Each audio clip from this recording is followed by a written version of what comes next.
गतासूने गतासुश्च नानुशोचन्ति पंडितः। हे अर्जुन, तुम इन शरीरों के मुंह में मत पड़ो और तुम इन नए शोक करने योग्य मनुष्यों के लिए शोक भी मत करो, क्योंकि जो पंडित जन होते हैं वह किसी के लिए शोक नहीं करते। एतान हन्तुमिच्छामि घ्नतो अपि मधुसूदन अपि त्रैलोक्यराजस्य हेतोः किं नु मही कृते। हे मधुसूदन, मुझे मारने पर अथवा तीनों लोकों के राज्य के लिए मैं इन सबको मारना नहीं चाहता, फिर पृथ्वी के लिए तो कहना ही क्या है। नैनं छिन्दन्ति शस्त्राणि नैनं दहति पावकः न चैनं क्लेदयन्त्यापो न शोषयति मारुतः। हे अर्जुन, तुम इन शरीरों के मुंह में मत पड़ो। यह आत्मा तो अजर अमर है।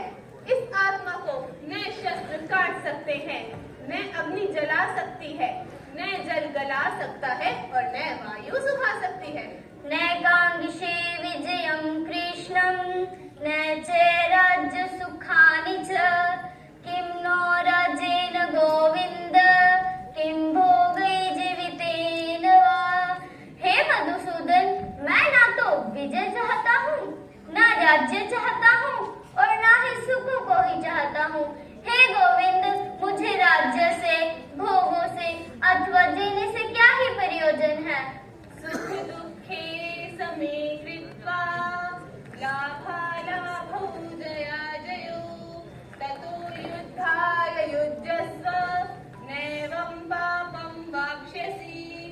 हे अर्जुन, यदि तुम्हें स्वर्ग तथा राज्य की इच्छा न हो तो तुम जय, पराजय, लाभ, हानि, सुख और दुख को समान समझकर युद्ध करो। इस प्रकार युद्ध करने से तुम पाप को प्राप्त नहीं होगे। पार्थ, कथं भीष्म अहं संख्ये द्रोणं च मधुसूदन अपि त्रैलोक्यराजस्य इषुभिः प्रतियोस्तामि पूजारः वरिसूदन। हे मधुसूदन, मैं किस प्रकार रणभूमि में भीष्म पितामह और द्रोणाचार्य के विरुद्ध लड़ूंगा, क्योंकि हे केशव, वे दोनों ही मेरे लिए पूजनीय हैं। हतो वा प्राप्स्यसि स्वर्गं जित्वा वा भोक्ष्यसे महिं तस्मात्तिष्ठ कौन्तेय युद्धाय कृतनिश्चयः। हे अर्जुन, यदि इस धर्म युद्ध में तुम मारे जाते हो तो तुम्हें स्वर्ग प्राप्त होगा, और यदि इस धर्म युद्ध में तुम विजय होते हो तो तुम्हें पृथ्वी का सुख प्राप्त होगा। इसलिए हे कुंती पुत्र, तुम इस धर्म युद्ध के लिए दृढ़ निश्चय करके धर्म का पालन करो। पार्थ, उत्तिष्ठ पार्थ, तस्मात् समुत्तिष्ठ युद्धाय च कृतनिश्चयः। यत्र योगेश्वरः कृष्णो यत्र पार्थो धनुर्धरः तत्र श्रीर्विजयो भूत्